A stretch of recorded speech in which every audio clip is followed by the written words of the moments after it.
I am obsessed with the show Bering Sea Gold.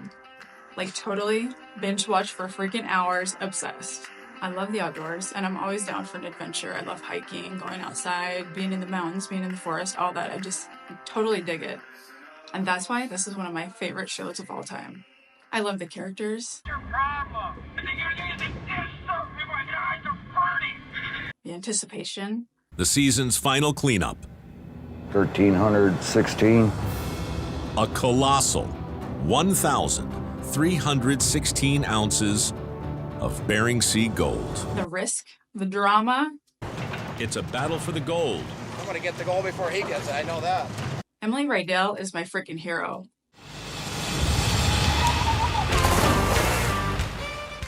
I just love this show. I find it so exciting and interesting. But you know who doesn't like this show? At least not as much as I do? My family. In my former life as a people pleaser, I actually just watched mostly what other people wanted to watch. Sure, they picked out some decent shows. It wasn't that I hated what they were watching, but they were not the shows that I was crazy about. I just wanted everyone to be happy, like any typical people pleaser. So I just watched what they wanted to watch. It was not until after I started working on myself and doing my inner work that I had this golden epiphany. And I recognized, much to my horror, that I was acting like a people pleaser. So, armed with this sobering bit of knowledge, I decided to sit down and scroll through all the shows and find one that really resonated with me. So, why hadn't I done this before? Why had I spent hours watching shows that I really just wasn't all that into? I was putting other people's preferences before my own. Typical people pleaser, right? So as a disclaimer, I'm not saying that I never watch shows that my family wants to watch. It's just that now when I do watch those shows, I'm more aware of my motives and my reason for watching them. So now the new me makes space for the shows that I want to watch, for the shows that light my soul on fire, right? Once I started to watch Bering Sea Gold, by myself no less, I had this major epiphany. I call it my golden epiphany. And it's so luxurious, so indulgent, so much fun for me to binge watch this show for hours. I just love doing it. It's my guilty pleasure. So hi, welcome. My name is Katie, and this is my channel. And the focus of my channel is sharing with you all the things that I've done that have changed my life so that I feel freaking fantastic all the time. One of the many things that I've changed in my life is I've stopped being such a people pleaser. The topic of today's video is how to be your unapologetically authentic badass self and leave your people-pleasing ways in the dust. So I'm going to share 3 tips that you can put in action today to cut out the people-pleasing act and be more authentic. So my first tip is this. Share all your unusual opinions. As a former people pleaser, I used to be tempted to agree with others' opinions. How freaking boring was I? Seriously. Unusual opinions are inherently interesting, so if you have an offbeat opinion, share it. Sharing your more unorthodox ideas will make you more captivating. Sharing an opinion that is really short or bland, or one that's exactly the same as everybody else's opinion, won't really engage the people listening and will not allow them to get to know you as the interesting and complex person that you are. Here's an example of what I mean. Let's say you're with a group of friends and the topic of a book comes up. Let's say that book is called A Court of Thorns and Roses. So one thing you could do when you offer up your opinion about the book is you could agree with what the others around you have already said and say that you think the book is sexy or that it's poorly written or whatever opinion that they offered, right? Or you could share your deep down authentic opinion and thoughts. You could say something like this. The romance seemed contrived and didn't work well. They never made sense. Reese was just basically an asshole and a bit abusive, if we're being real. The world and the characters were not well developed, and it left the storyline trite and flat. A lot of the plot was just rehashed Disney movies anyways. Or you could say something like this. The book was trash, but it was some fun trash. I enjoyed it way more than I thought I would, or should have. Talk about guilty pleasures. The book series has some intriguing and unique characters, and the world and the magic system adds depth. Even if it's not the best developed story ever. It's entertaining, sexy, rough, and trashy at the same time, and I love it. So even when your opinion opposes others, sharing it makes you more interesting. And more importantly, it makes you more authentic. That's because you're exposing what you really think and why, without worrying about whether others agree with you or not. So look at it this way. Being real and offering a unique or in-depth or opposing opinion, it does make you more vulnerable, right? The truth is, that's why a lot of people don't share too much, or they don't share what they really think. It feels too vulnerable. But when you're authentic and not giving opinions just to please others, you most certainly open yourself up to criticism and the judgment of others. But the flip side is this. Whenever you share these opinions, what you're also saying is that you place a higher value on your own opinion than on what others think of you. Truly authentic people do this time and time again. They value their own opinion. It's actually a form of self-love. For example, here's a time that I followed my own fire and stuck to my own opinion, even though many around me, including my family, totally disagreed with me. Way back in 2014, I was married to a gentleman from Mexico who, for various reasons, could not stay in the US. So we ended up moving to Mexico, kids and all. It was one of the hardest adjustments I have ever had to make, and it was a real defining point in my life. I'll tell you what, I have a lot to say on that, but that's not what this video is about. So the marriage did not last much longer after the move, but I decided to stay in Mexico anyways. I freaking love Mexico, you guys. I love the people, I love the culture, the weather, the freaking food, and I wanted my boys to be able to maintain a close relationship with their dad. My opinion was that this was the best decision for me and my boys was to stay in Mexico. So pretty much no one in my family agreed with me. They told me that I needed to bring the boys back, and they gave me myriad of reasons for doing so. They criticized my opinion and made lots of comments, and I'm sure they probably talked behind my back about it too. But I stood my ground. I valued my opinion of the situation over what others thought was right. No matter how well-meaning they were, my family was well-meaning. They do care about me. If I had decided to let others sway me, I would have missed out on so much. I would not have met the love of my life. I would not speak Spanish. The boys would pretty much never be able to see their dad. And now they have a good, close relationship with their dad. I would not even have my youngest son. And I probably wouldn't have been able to buy a house here in the US as a single mom, to tell you the truth. But now I have a house in Mexico and I also have a ranch. So that's really exciting for me. Staying in Mexico really was one of the hardest things I've ever done. But it was also one of the most amazing things I've ever done. If I had been stuck in my people-pleasing ways making that choice, I would have missed out on all of that. I would have also been saying to my very own soul that I care more about what others think is right than what my own soul thinks about itself. That's very sad to think about. Listen, guys, expressing your true opinion is risky and it's really brave.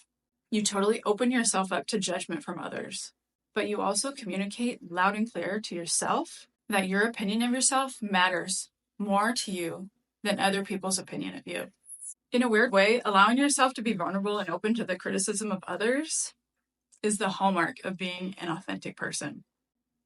Authentic people are almost invariably not people pleasers. So, I'm going to drop something here on you. I have this opinion that I almost consider not sharing in this video because, well, you guessed it. I didn't want to offend people or say something controversial. Typical, right? Then I realized, crap, here I am, doing it again, worrying about what other people think, and not sharing what I actually believe. So I'm going to lay it on you here, guys. I decided I'm going to share it. Since this is a video about being authentic, it absolutely fits the theme, okay? Regardless of how I may be judged, I just don't care. I'm going to share it. Here it is. In a kind of backwards way, being vulnerable and sharing what you really think on a consistent basis is a sign of higher social status. There, I said it. But why? It's because people with a higher social status generally do not care as much about what others, especially those of lower status, think of them. Boom. So think of someone in your head who you admire for being totally authentic. It could be a friend or an acquaintance, or a person more well-known, like a coach, a celebrity, a YouTuber, an influencer, someone like that. When you think of that person, ask yourself these questions. Does this person make decisions based on what others think? Is this person interesting and engaging? Is this person different from other people? And how? And here's a kicker. Do I trust this person? That's an interesting question, and one I'm going to touch on when I reveal tip 2 in just a minute, right? What I suggest is maybe even getting out your journal and answering these questions in your journal.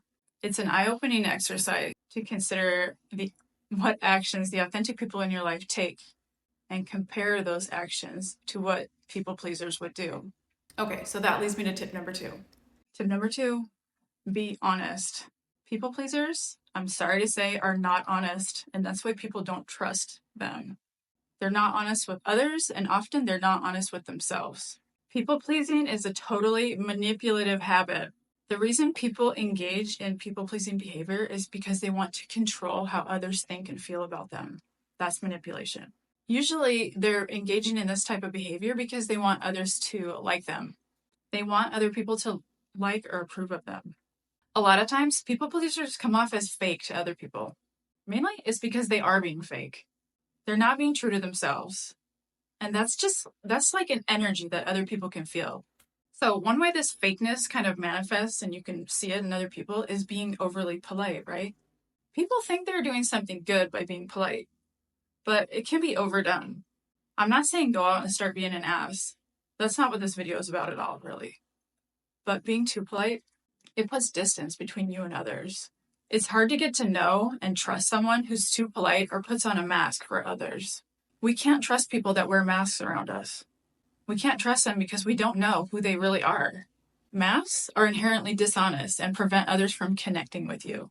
So when you take your mask off, you do risk rejection. You risk criticism and you risk judgment. However, removing the mask shows yourself and other people that you actually care more about your values and what you think of yourself than what others think of you. And also, a huge bonus of taking off your mask is it allows people to connect with you authentically. It allows people to know who you really are. Taking the mask off makes it way easier for you to trust. Taking the mask off is more honest and makes people feel more comfortable around you because they know what you're really all about. Have you ever had a friend that was like one way around you? Maybe they were cool or genuine or funny or quirky, and then all of a sudden someone else shows up and they totally change. Maybe it's their boss or their parent or their romantic interest, and this person does a 180 and it's totally different right in front of you. It's like suddenly you don't even recognize who this person is. And you feel the energy, you feel a complete disconnect from them. That's the energy I'm talking about. You can feel when people are being real or not. And that feeling when you wear a mask, it puts distance between you and others. And in a way, it's being dishonest. Basically, no one knows who you are. They don't know what your preferences are or what you really think because it shifts depending on the situation or whoever's around. It makes the people pleaser look wishy-washy and not completely honest. Not a good look, my guy. Okay, so finally, on to tip number 3. Tip number 3 is have and keep your boundaries.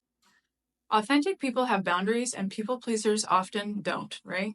So here's the first and most important thing I want you to know about boundaries, and I've talked about this in some of my other videos, but boundaries are for you. You're the one that keeps boundaries. You don't expect the other to keep boundaries for you. So you have your boundaries, and if others break them, they receive the natural consequence, whatever that is, right? Sometimes that means giving the other person some distance or some space, or maybe even cutting them out of your life altogether. For example, let's say someone borrows money and doesn't pay you back. Then your boundary may be that you no longer lend them any money, right? Your boundary in this case is that when people borrow money, they need to pay it back. That's your boundary. Someone breaks your boundary. You enforce your own boundary by not agreeing to lend them money again. So what would the people pleaser do? The people-pleasing action in this case would be to continue to lend money. Do you know anyone like this? They continue to lend money even when others don't pay them back. They don't respect that person's boundary, and the person breaks their own boundary by continuing to lend money to people that don't pay them back. So why? Why are people like this? The people pleaser wants other people to like them, and they're afraid to enforce their own boundary because they're afraid the other will leave or abandon them or not like them or whatever if they don't continue to lend money.